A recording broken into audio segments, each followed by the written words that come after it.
একটা mock test নিয়েছিলাম, প্রত্যেকের খাতা আমি বাড়িতে পাঠিয়েছিলাম।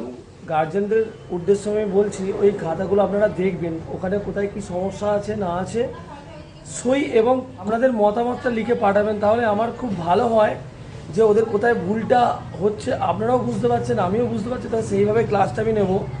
কিন্তু বেশিরভাগ স্টুডেন্টের আমি দেখছি যে প্রথম মক টেস্ট পরীক্ষার যে খাতা আমি দিয়েছিলাম, আপনারা কিন্তু খাতা সইও করেননি এবং মতামতটাও লিখে পাঠাননি।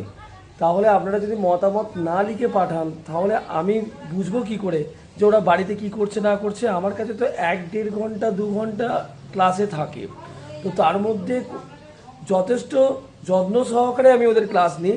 প্রতিটা গ্রামার, রাইটিং স্কিল সবটা ভালো করে আমি বোঝাবার চেষ্টা করি। কিন্তু আজকের যে পরীক্ষাটা হচ্ছে, আজকে হচ্ছে কি এদের লাস্ট একদম ফাইনাল আমার মক টেস্ট।